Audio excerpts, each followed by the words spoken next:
እናም ልጁን አሳልፎ የሰጠው ለዚህ ነው። ነገር ግን በዚህ ነጥብ ላይ የኔ መከራከሪያ የሚሆነው አሁንም ቢሆን ይህ ሀሳብ ሌላ መሰረታዊ ነገር ስለሚያመለክት እኛ በእስልምና አስተምሮ ምናምነው አንድ ሰው ከልቡ ንስሐ መግባት ብቻውን መለኮታዊ ማህርታን ለማግኘት ፍጹም በቂ እንደሆነ ነው። ታዲያ አንቺ አምላክ እኛን ይቅር ለማለት የግድ የሰው መስዋዕትነት ያስፈልገው ነበር ትያለሽ ወይንስ ያለምንም የሰው መስዋዕትነት በሉዓላዊነቱ ይቅር ሊለን ይችል ነበር? የሰው መስዋዕትነት የግድ ያስፈልገው ነበር። ነገር ግን እንደዛ ለማድረግ በራሱ ፈቃድ ወሰነ። አምላክ የመጨረሻውና ከሁሉ በላይ ታላቅ መሆኑን ታምኛለሽ ካል በዚህ ተስማሚያለሽ አይደለ? አዎ አምላክ ከሁሉ በላይ ታላቅ መሆኑን አምናለሁ። አዎ አምላክ ታላቅ ነው። ማድረግ የሚፈልገውንም ነገር የመወሰን መብት አለው። እዚህ ጋር ግን አንድ ጥያቄ ልጠይቅሽ። ፍትሃዊ ከሆነ አምላክ ባህሪ ጋር ይበልጥ የሚስማማው የትኛው ይመስልሻል? ኃጢአት የሰራውን አካል ራሱ ተጠያቂ መሆን አለበት የሚለው አምላክ ወይንስ ስለኛ ኃጢአት ሲል ንጹህ ልጁን ለሞት የሚልክ አምላክ? በመጠይቄ ቅር የማይልሽ ከሆነ መልሽልኝ እባክሽ። የትኛው ይበልጥ ፍትሃዊ ሆኖ ይታይሻል? ይህንን ማለት እችላለሁ እንጂ የሚያስፈልግሽ ፍትህ ሳይሆን ምህረት ነው። ምክንያቱም ፍትህ ብናገኝ ኖሮ ከኛ መካከል ማንም በዚህ አይኖርም ነበር። ለእንዲህ አይነቱ ጥያቄ እውቅና መስጠት እንኳን አልፈልግም። ምክንያቱም የኔ ምርጫ ሁልጊዜ ምህረት ነው የሚሆነው። አምላክ ፍትሃዊ መሆኑን ታምኛለሽ አይደል? አዎ እርሱ ፍትሃዊ ነው። ከሁሉ በላይ ፍትሃዊ ነው። አዎ ከሁሉ በላይ ፍትሃዊ ነው። እሺ ታዲያ የትኛው ነው ይበልጥ ፍትሃዊ? ለአንቺ የትኛው ይበልጥ ፍትሃዊ ነው? ኃጢአት የሰሩትን ሰዎች ተጠያቂ የሚያደርግ አምላክ ወይንስ ስለ ሰዎች ኃጢአት ሲል ንጹህን ሰው እንዲሞት የሚልክ አምላክ? የትኛው ነው ይበልጥ ፍትሃዊ? ኃጢአት ቅጣት ወይም ዋጋ መክፈል ያስፈልገዋል ብዬ መጀመር እችላለሁ። ሁልጊዜ ደግሞ መከፈል ያለበት ቅጣት አለ። ይሄኛው የፍትህ አሰራሩ ነው። አምላክ በምህረቱ ያንን ቅጣት በፈለገው መንገድ ለመክፈል መምረጥ ይችላል። ስለዚህ አንቺ ነገሩን አማራጭ እንደሌለው አድርገሽ የግድ ከሁለት አንዱ ብቻ መሆን ያለበት እንዲመስል ወደ ተሳሳተ ምርጫ ለመግፋት እየሞከርሽ ነው። ነገር ግን እኛ የምናመልከው አምላክ በኩል ደረጃ መሐሪ፣ በኩል ደረጃ ፍትሃዊ ነው። እሺ ለዚህም ነው ያንን ፍትህና ምህረት በመስቀል ላይ ለመግለጥ የመረጠው። እሺ በጣም ጥሩ።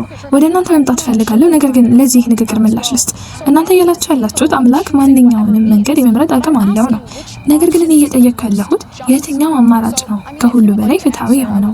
ለመመለስ ፈቃደኛ ከሆንሽ ከአንቺ መስማት ፈልጋለሁ። ምክንያቱም እስካሁን ከሌሎቹ ጋር ብቻ ስወያይ የነበርኩ ስለሚመስለኝ ነው። ከአንቺ ምንም አልሰማሁም። በአንቺ የግል አስተያየት የትኛው ይበልጥ ፍትሃዊ ይመስልሻል? አምላክ ኃጢአት የሰራውን ሰው ነው ኃላፊነት እንዲወስድ ማድረግ ያለበት ወይስ ለምሳሌ በንስሐ አማካኝነት ተጠያቂ ቢያደርግ? ይህንን በቁርአን ውስጥ ብቻ ሳይሆን በብሉይ ኪዳንም ጭምር በስፋት እናየዋለን። አምላክ አንድን ሰው ሕጉን ጠብቆ ከኃጢአቱ ከተመለሰ የሰራውን ኃጢአት ሙሉ በሙሉ እንደሚተውለት ይናገራል። ታዲያ ያኛው ነው ይበልጥ ፍትሃዊ ወይንስ ለእነዚህ ሰዎች ኃጢአት ሲባል የሰውን መስዋዕትነት ማቅረቡ? የትኛው ይበልጥ ፍትሃዊ ይመስልሻል? እሺ ስለዚህ ከሁለት አንዱ እያልሽ ስታቀርቢው ትርጉም አይሰጥም። ምክንያቱም መስዋዕቶቹ የቀረቡት ለኃጢአት ማስተሰሪያ ስለነበር ነው። ዛሬ እንደምታየው እኛ ለኃጢአታችን እንከን የሌለባቸውን እንስሳት ይዘን ወደ መሰዊያው አንመጣም። ነገር ግን ኢየሱስ በመስቀል ላይ ለኃጢአታችን ለመሞት በፈጸመው መስዋዕትነት ምክንያት እኛ በኢየሱስ ደም ተሸፍነናል። ስለዚህ ወደ ዋናው ርዕሳችን ስንመለስ እሱም ስለ አምላክ ባህሪ ነው የነበረው። የአምላክ ባህሪ ፍቅር መሆኑን ተስማሚያለሽ? ልክ ነኝ? እኔ የማምነው አምላክ በባህሪ ውስጥ ፍቅር እንዳለው ነው። አምላክ ራሱ ከፍቅር ጋር አንድና ተመሳሳይ ነው ብዬ አላምነው። አምላክ በማንነት ውስጥ ፍቅር አለው ብዬ አምናለሁ። ታዲያ የፍቅር ትርጉም ከየት ነው ያገኘሽው? አዎ ፍቅር ግንኙነትን የሚጠይቅ ነገር መሆኑን ልንቀበለው እንችላለን። ነገር ግን አምላክ በማንነቱ ውስጥ ፍቅር አለው ስንል እያልን ያለነው አምላክ ለፍጥረታቱና ከእርሱ ውጭ ላሉ ነገሮች አፍቃሪ የመሆን ችሎታን በዘላለም ማንነቱ ይዟል ማለት ነው። ያንን ችሎታ ደግሞ ሁልጊዜም ይዟል። ነገር ግን ወደ ኋላ ተመልሼ አንድ ነገር ማንሳት እፈልጋለሁ። ምክንያቱም ለኃጢአት ማስተሰሪያ የሚሆን የእንስሳት መስዋዕትነት አንስተሽ ነበር። እኔ ስለ መስዋዕትነት የጠየቅኩት በወል ወይም በደፈናው አልነበረም። እኔ ለይቼ የጠቀስኩት የሰው መስዋዕትነትን ነው። ሁላችንም አምላክ ፍትሃዊ መሆኑን በግልጽ እንስማማለን። ልክ ነኝ? ልክ ነሽ። እሺ ስለ ሰው መስዋዕትነት ነው የምታወሪው? አዎ ስለዚህ ሆኖ አዎ ኢየሱስ በስጋ ተገልጦ የማስተሰሪያ አካል ስለመሆኑ ነው። ቅዱስ መጽሐፍ እንደሚነግረን ኢየሱስ ወደ ምድር በመጣ ጊዜ በሰው አካል ውስጥ የነበረው የእግዚአብሔር መለኮትነት ነበር። ስለዚህ አንቺ ነገሩን ስታየው የውጭውን ገጽታ ብቻ ነው የምታየው። እሱም የመጣው ስጋዊ አካል የሰውየው የኢየሱስ መልክ ነው።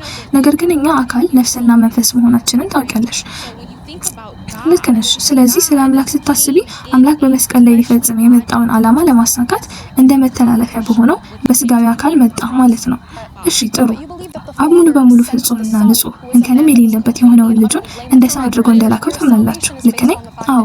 የእናንተ ድህነት የተመሰረተው ኢየሱስ ፍጹም ንጹህ በመሆኑ ላይ ነው። ልክ ነኝ? አዎ። እናም በምድር ላይ የተመላለሰ ብቸኛው ንጹህ ሰው እርሱ ነው። ስለዚህም ነው ለኃጢአቶቹ ማስተሰረይ የቻለው። ነገር ግን የኔ ጥያቄ ምክንያቱም ነገሩን መልሼ ማያያዝ ስለምፈልግ ነው። የኔ ጥያቄ ይቅርታ፣ እቺ ነጥብ ብቻ እዚህ ላይ አንድ ጊዜ ይቅርታ። ዮሐንስ 17 ላይ እንደሚነግረን ኢየሱስ ወደ አባቱ በሚጸልይበት ጊዜ ዓለም ሳይፈጠር በፊት እንደነበረ ይነግረናል። እሺ የትኛው አንቀጽ? እኔ የምመራው በመጽሐፍ ቅዱስ በእግዚአብሔር ቃል ነው። ዮሐንስ 17 ኢየሱስ እንደነበረ ይነግረናል። እርሱ ወደ አብ እየጸለየ እንዲህ ይላል፣ አባቱ ዓለም ሳይፈጠር ባንተ ዘንድ በነበረኝ ክብር ባንተ ዘንድ አክብረኝ ይላል።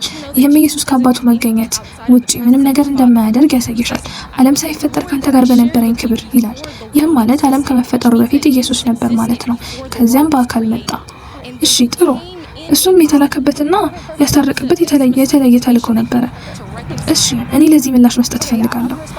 በዮሐንስ 17 ላይ የጠቀሽው ጥቅስ ቁጥር 5 ነው። የሚያስደስተው ግን ኢየሱስ የተጠቀመበት ቋንቋ ዓለም ሳይፈጠር ካንተ ጋር በነበረኝ ክብር አክብረኝ ማለቱ ነው። ልክ ነሽ። በጣም ተመሳሳይ የሆኑ ብዙ ጥቅሶች አሉ። ምክንያቱም ይህ አይነቱ አገላለጽ በመጽሐፍ ቅዱስ ውስጥ ሙሉ በሙሉ ጥቅም ላይ ሲውል እናያለን። በዮሐንስ ራእይ 13:8 ማለት ነው መጽሐፍ ላይ ተመሳሳይ ጥቅስ እናያለን። እዚያ ላይ ኢየሱስ ዓለም ሳይፈጠር የተሰዋ እንደነበር ይናገራል። ታዲያ ይህ ማለት ኢየሱስ ቆይ ይህ ማለት ኢየሱስ ትንቢት ነው። ቆይ ይቅርታ፣ ይህ ማለት ኢየሱስ በትክክል ዓለም ሳይፈጠር በፊት ተሰውቶ ነበር ማለት ነው? አይደለም። ይህ የትንቢት ዘይቤያዊ አገላለጽ ይባላል። አንቺ ራስሽ እንዳልሽው ይህ ትንቢት ነው። ስለዚህ ቀድመሽ ያነሳሽው ጥቅስ ኢየሱስ ክብሩን ከዘላለም ጀምሮ ይዞት እንደነበር የሚያሳይ አይደለም። ምክንያቱም በራእይ መጽሐፍ ላይ ያለው የትንቢት አገላለጽ መሆኑን ስለተስማማሽ። አንቺ ያነሳሽው ዮሐንስ 17:5 ላይ ኢየሱስ እያለ ያለው እርሱ መጥቶ መሲህና ጻድቅ ሰው እንደሚሆን እንዲሁም በእግዚአብሔር እንደሚከበር ነገሩ ፍጹም የታወቀና የተረጋገጠ ነገር መሆኑን እንጂ ከዘላለም ጀምሮ ይዞት ነበር እያለ አይደለም። እንዲሁም በሌላ ጥቅስ በሁለተኛ ጴጥሮስ ላይ ስለ ደቀ መዛሙርቱ ተመሳሳይ ነገር ይላል። ደቀ መዛሙርቱ ዓለም ሳይፈጠር በፊት የተባረኩ እንደነበሩ ይናገራል። ይህ ከዮሐንስ 17:5 ጋር በጣም ተመሳሳይ አገላለጽ ነው። ስለዚህ አገላለጽ በአዲስም ይሁን በብሉይ ኪዳን ደጋግሞ ጥቅም ላይ ሲውል እናያለን። ነገር ግን ይህ ማለት የተወራላቸው አካላት ዘላለማዊ ናቸው ማለት አይደለም። ለመሆኑ የራእይ መጽሐፍ ትንቢታዊና የዮሐንስም 17 ዘይቤያዊ አገላለጽ መሆናቸውን ከሌላው ቀጥተኛ አገላለጽ እንዴት ትለያለሽ? መሰረትሽ ምንድነው? እሺ ጥሩ። ይህ ሐረግ ጥቅም ላይ የዋለበትን እያንዳንዱን አጋጣሚ ብናይ ምድር ከመፈጠሯ በፊት እና የመሳሰሉት ለምሳሌ በራእይ መጽሐፍ ወይም በዮሐንስ ራእይ መጽሐፍ ለምሳሌ በጴጥሮስ ላይ የጠቀስኩትን ጥቅስ ሁለቱም ትንቢታዊ መሆናቸውን እንረዳለን። በብሉይ ኪዳንም እንዲህ ያለ አገላለጽ እናያለን። እኔ ይህንን እንደ ትንቢት እንጂ እንደ ቀጥተኛ ቃል የማልተረጉምበት ምክንያት በመጽሐፍ ቅዱስ እንዲህ አይነት ንግግሮች ያሉባቸው ሌሎች ቦታዎች በሙሉ በትንቢት መነጽር የሚናገሩ ስለሆኑ ነው። እናም ሌላኛው ምክንያት ደግሞ ይህንን ጥያቄ ጠይቃለሁ። ከአምላክ ጎን ከዚያ ከአንዱ አምላክ ጎን ሌላ አብሮት ያለ ዘላለማዊ ነገር አለ ብለሽ ታምኛለሽ? አይ የለም። እናንተ ግን ታምናላችሁ። እናንተ ሙስሊሞች ግን ታምናላችሁ። እሺ ጥሩ። ቁርአን እሺ ያንን በጥቂት ሰከንዶች ውስጥ እናነሳዋለን። ቆይ ከአምላክ ጎን ሌላ አብሮት ያለ ዘላለማዊ ነገር አለ ብለሽ ካላመንሽ ወደ ዮሐንስ 17:5 መሄዳችን ትኩረት የሚስብ ነገር ነው። እስቲ ወደ ዮሐንስ 17:3 ደግሞ እንሂድ። እዚያ ላይ ኢየሱስ ወደ አባቱ ሲናገር እውነተኛ አምላክ የሆንከውን አንተን ብቻ ያውቁ ዘንድ ይላል። ታዲያ በዮሐንስ 17:3 ላይ ኢየሱስ ማንን ነው ብቸኛው እውነተኛ አምላክ እያለ እየጠራ ያለው? ወደ አባቱ እየተናገረ ነው። ልክ በዕብራውያን 1:8 ላይ አባቱ ወደ ኢየሱስ እንደተናገረው አከብርሃለሁ፣ መንግስትህም ዘላለማዊ ይሆናል፣ የጽድቅም በትር አለህ ይለዋል። አብ ወደ ልጁ ነው የሚናገረው። እሺ ጥሩ። ነገሩን መልሼ ከዮሐንስ 17:5 ማለት ከዮሐንስ 17:3 ጋር ማያያዝ እፈልጋለሁ። ስለዚህ ኢየሱስ አብን ብቸኛው እውነተኛው አምላክ እያለ እየጠራው ነው። ኢየሱስ አብ ነውን? ኢየሱስ ወልድ ነው፣ ልጅ ነው፣ ወልድ ነው። እሺ ስለዚህ ኢየሱስ አብ አይደለም ማለት ነው። እንግዲህ ኢየሱስ አብን ብቸኛው እውነተኛ አምላክ እያለ እየጠራው ከሆነ እናም ኢየሱስ ደግሞ አብ ካልሆነ በራሱ አንደበት መሰረት ኢየሱስ ብቸኛው እውነተኛው አምላክ አይደለም ማለት ነው። ነገር ግን የዕብራውያንን መጽሐፍ አንስተሽ ነበር። ልክ ነኝ? አንድ ጥያቄ አለኝ። የዕብራውያንን መጽሐፍ ማን ጻፈው? ጳውሎስ ይመስለኛል። ነገር ግን በትክክል የሚያውቅ የለም። እሺ ጥሩ። ታዲያ ማን እንደጻፈው እንኳን የማናውቀውን መጽሐፍ ለምን እንደ መለኮታዊ መገለጥ አድርጌ መቀበል ይኖርብኛል? የዮሐንስ ራእይን ማን እንደጻፈው ታውቂያለሽ? አው በእናንተ አባባል ዮሐንስ ነው። እዚህ ጋር አሁንም አንድ ጥያቄ መጠየቅ እፈልጋለሁ። ማን እንደጻፈው እያላወቅን ለምን ዕብራውያንን እንደ መለኮታዊ መገለጥ እንቀበላለን? እናም ወጥ የሆነ አቋም ለመያዝ ያህል በምሳሌነት ብንወስደው የቁርአን ጸሐፊዎች እነማን እንደሆኑ ምንም ባናውቅ ኖሮ እናም መጽሐፉ ዝም ብሎ ከየትም የመጣ ቢሆን ኖሮ እናንተ እኛን ሙስሊሞችን እየወተወታችሁ ማን እንደጻፈው ሳታውቁ በባዶው ለምን በዚህ መጽሐፍ ታምናላችሁ ትሉን ነበር። ስለዚህ እኔም ወጥ የሆነ ምክንያት የጠየቅኩት ማን እንደጻፈው ሳታውቁ ለምን በዕብራውያን መጽሐፍ ታምናላችሁ? እኔማ ቁርአን ማን ጻፈው ወደሚለው መንገድ እንኳን አልሄድም። ያን ጥያቄ ውስጥ የሚከተል በውስጡ ያለው የትምህርተ መለኮት ጽንሰ ሀሳብ ብቻ ነው። ማን ጻፈው የሚለው እንኳን አይደለም። ምክንያቱም አስታውሽ፣ እኛም ብናምነው ሰው ነገሮችን እንዲጽፍ በመንፈስ ቅዱስ ኃይል ተነሳስቶ እንደ መሳሪያ ጥቅም ላይ እንደዋለ ነው። ስለዚህ አንድ ክርስቲያን ያንን ያደርጋል ብዬ አላስብም። ካደረጉ ደግሞ ተሳስተዋል። ልክ አምላክ ፍቅር ያስፈልገዋል በማለት እንደተሳሳቱት ሁሉ አምላክ ፍቅር መሆን አያስፈልገውም። እናም አንድ ጥያቄ ልጠይቅሽ፣ አምላክ በሁሉም ቦታ መገኘት ያስፈልገዋል ብለሽ ታስቢያለሽ? በሁሉም ቦታ መገኘት ማለት ምን ማለት ነው? በእያንዳንዱ ቦታ በእያንዳንዱ ጊዜ መገኘት ማለት ነው? ቆይ አምላክ በሁሉም ቦታ መገኘት አለበት ብለሽ ታስቢያለሽ? አይደለም። በመጀመሪያ ደረጃ አምላክ በማንነቱ በሁሉ ቦታ ይገኛል ብዬ አላምንም። እንደ ሙስሊምነቴ አምላክ በእያንዳንዱ ቦታና በእያንዳንዱ የጊዜ ስንጣቂ ውስጥ አለ ብዬ አላምንም። የኔ አምላክ በገሃነም ውስጥ የለም። የኔ አምላክ በእነዚህ ሁሉ የተለያዩ ርኩስ ቦታዎች ውስጥ የለም። እሺ ታዲያ አምላክ ሁሉ ቦታ ይገኛል ብለሽ ታስቢያለሽ? ይሁን እንጂ ይሁን እንጂ አምላክ በእውቀቱ ረገድ በሁሉም ቦታ እንደሚገኝ አምናለሁ። እርሱ ሁሉንም ነገር ያውቃል። እሺ እንግዲያውስ ወደ ሌላኛው ጥያቄ እንሂድ በቃ። ነገር ግን ለቀድሞ ጥያቄ ምላሽ ማግኘት እፈልጋለሁ። እሺ የጽሁፍ ባለቤትነት ቅዱሳን መጽሐፍትን ትክክለኛ ለማድረግ ብቸኛው መስፈርት አይደለም። ይህ መንፈሳዊ መጽሐፍ መሆኑን ማስታወስ ይኖርብሻል። እናም የዕብራውያን መጽሐፍ ከቀረው የመጽሐፍ ቅዱስ ክፍሎች ጋር በጣም የተስማማ ነው። ነገር ግን እኮ አንድ መጽሐፍ ከሌላው ጋር ስለተጣጣመ ብቻ መለኮታዊ መገለጫው ማለት አይደለም። አይ ከዛ ባለፈ መጽሐፉን ጳውሎስ የመጽሐፍ እድሉ ከፍተኛ መሆኑን የሚያሳዩ ሌሎች መገለጫዎች አሉ። እኔ በግሌ ጳውሎስ እንደጻፈው ሙሉ በሙሉ እርግጠኛ ነኝ። እሺ ጥሩ፣ እኔ አልቃወምም። ነገር ግን በዕብራውያን መጽሐፍ ጸሐፊ ላይ ክርክርና አለመግባባት መኖሩን ትስማሚያለሽ? እንግዲህ አንድ ነገር መለኮታዊ መገለጥ መሆኑን ለመለየት የጽሁፉ ባለቤትነት ብቻ ብቸኛው መንገድ አይደለም። ወጥነቱ የመጣጣም መኖሩ መለኮታዊነቱን ያረጋግጣል ብለሽ ጠቅሰሻል።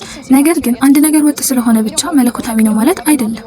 እኔ አሁን ከአራቱ ወንጌላት ጋር ፍጹም የሚጣጣም መጽሐፍ ልጽፍ እችላለሁ። ይህ ግን አምስተኛ ወንጌል ነው ማለት አይደለም። ታዲያ ማን እንደጻፈው ታማኝ ስለመሆኑ ወይም ስላለመሆኑ ወይም ደግሞ ዝም ብሎ በመጽሐፍ ቅዱስ ውስጥ ካለው ነገር ጋር ተመሳሳይ የሚመስሉ ስለ አምላክ የሚሆኑ ነገሮችን እየተናገረ እንደነበረ በማናውቅበት ሁኔታ ውስጥ ለምን ይህንን የወጥነት መስፈርት በዕብራውያን መጽሐፍ ላይ እንተገብራለን? ዕብራውያን የመጽሐፍ ቅዱስ አካል የሆነው ደግሞ መጽሐፍ ቅዱስ ቀኖናዊ እየተደረገ በነበረበት በዚያው በተመሳሳይ ወቅት ላይ ነው። ቀኖናዊ ማለት አንድ መጽሐፍ በይፋ ከቅዱሳን መጽሐፍት ዝርዝር ውስጥ እንዲካተት ማድረግ ማለት ነው። እናም በመጨረሻ ዕብራውያን ተቀባይነትን አገኘ። ለምን? ስለዚህ ወደ ጥያቄው ልመለስ። ምንም አይነት ማረጋገጫ መስፈርት በሌለበት ሁኔታ ለምን የዕብራውያንን መጽሐፍ እንደ መለኮታዊ መገለጥ እንቀበላለን? በእኔ እይታ በመጽሐፍ ቅዱስ ውስጥ ላለው ለእያንዳንዱ መጽሐፍ እውነተኛ ደራሲ መንፈስ ቅዱስ ነው። መልእክቱ ወጥ እስከሆነ ድረስ ደራሲው ላይ ክርክር መኖሩ ለእኔ አሳሳቢ አይደለም። ከወንጌላት ጋር ፍጹም የሚጣጣም መጽሐፍ በጽፈስ ብለሽኝ ነበር። ከቅዱስ መጽሐፍት ጋር የሚጣጣም ከሆነ ያ መልካም ነው። ይህ ማለት አንቺ በምትናገሪው በማንኛውም ነገር ውስጥ መንፈስ ቅዱስ አብሮሽ አለ ማለት ነው። ስለዚህ መጽሐፉ ቀኖናዊ ሊሆን ይገባል ወይስ አይገባውም የሚለውን ህጋዊ ለማድረግ ደራሲው ማን ነው የሚለውን ጉዳይ ለእኔ በግሌ ችግር የለውም። ዋናው ሀሳብ መጽሐፍ ቅዱስ ላይ የተጻፈው ሀሳብ መሰረታዊ በሆነ መልኩ በመንፈስ ቅዱስ አማካኝነት መሆኑ ነው። የዕብራውያን መጽሐፍ ከቀረው የመጽሐፍ ቅዱስ አካል ጋር የተጣጣመ ስለሆነ ያንኑ መልእክት በተከታታይነት ይናገራል። ይህንን ማምነው። የመጀመሪያው ዙር ተጠናቋል። በቀጣይ ክፍል የኔ ቀጣዩ የመነሻ ርዕስ ቁርአን የመጨረሻው የአምላክ መለኮታዊ መገለጥ ነው የሚል ይሆናል።